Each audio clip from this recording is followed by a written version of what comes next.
உறவுகள் அனைவருக்குமே வணக்கம்.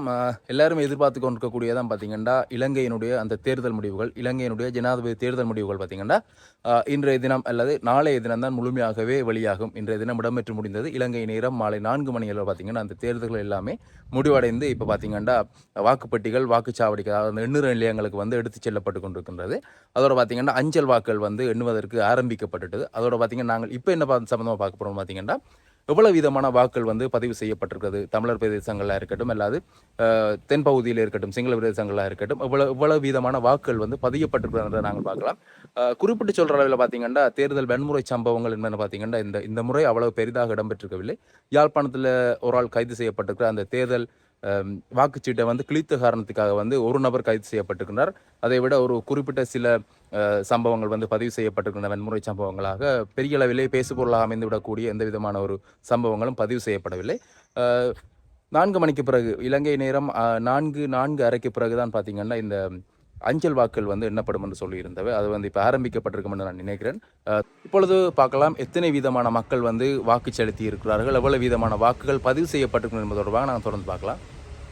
பதிவான வாக்குகள் வந்து மாகாண அடிப்படையில் மாவட்ட அடிப்படையில் பார்த்தீங்கன்னா வெஸ்டர்ன் அதாவது வந்து மேல் மாகாணத்தில் கொழும்பில் பார்த்தீங்கன்னா 75 வீதமான வாக்குகள் வந்து பதிவு செய்யப்பட்டிருக்கின்றன. அதே மாதிரி கம்பகாவில் பார்த்தீங்கன்னா 77 வீதமான வாக்குகள், களுத்துறையில் 65 வீதமான வாக்குகள் பதிவு செய்யப்பட்டிருக்கின்றன. அதே மாதிரி கண்டியில் பார்த்தீங்கன்னா 78 வீதமான வாக்குகள் பதிவு செய்யப்பட்டிருக்கின்றது. மாத்தளையில் பார்த்தீங்கன்னா 75 வீதமானதும், நுவரேலியாவில் 80 வீதமான வாக்குகளும் பதிவு செய்யப்பட்டிருக்கின்றன. அதோட பார்த்தீங்கன்னா காலியில் 78 வீதமான வாக்குகள், மாத்தரையில் பார்த்தீங்கன்னா 76 வீதமான வாக்குகள், கம்பாந்தோட்டையில் 65 வீதமான வாக்குகள், யாழ்ப்பாணத்தில் பார்த்தீங்கன்னா 65 வீதமான வாக்குகள் தான் பதிவு செய்யப்பட்டிருக்கின்றன. கடந்த ஜனாதிபதி தேர்தல் அதாவது 2019ஆம் ஆண்டு தேர்தலில் பார்த்தீங்கன்னா யாழ்ப்பாணத்தில் 68.3 வீதமான வாக்குகள் வந்து பதிவு செய்யப்பட்டிருந்தன. இந்த முறை பார்த்தீங்கன்னா 65 வீதமான வாக்குகள் தான் இந்த இடத்துல பதிவு செய்யப்பட்டிருந்தன யாழ் மாவட்டத்திலே.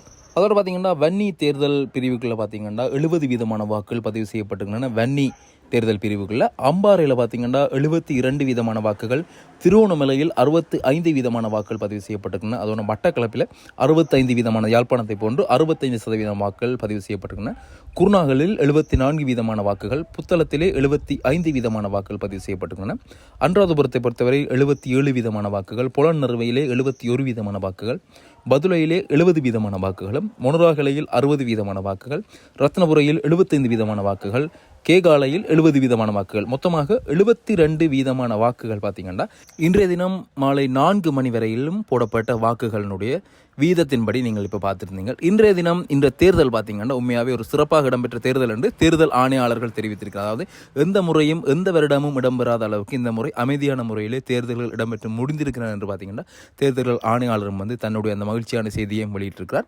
இன்னும் கொஞ்ச நேரத்தில் பார்த்தீங்கன்னா முடிவுகள் வெளிவரும். அதாவது தபால் மூலமான வாக்குகளுக்குரிய முடிவுகள் இன்று இரவுக்குள்ள, அதாவது நள்ளிரவுக்குள் 12 மணிக்குள் தபால் மூலமான வாக்குக்கான முடிவுகள் வந்து வெளியிடப்படும் என்று அறிவிக்கப்பட்டிருக்கிறது. தொடர்ச்சியாக எண்ணுற பணிகள் வந்து ஆரம்பிக்கவும் பட்டிருக்கின்றன. தொடர்ந்து இணைந்திருங்கோ. இது தொடர்பான செய்திகள், தேர்தல் முடிவுகள் தொடர்பான செய்திகளை உடனுக்குடன் நான் என்னுடைய இந்த தளத்தினூடாக முடிந்த அளவுக்கு உங்களுக்கு வேகமாக வழங்குகின்றேன். நன்றி, வணக்கம்.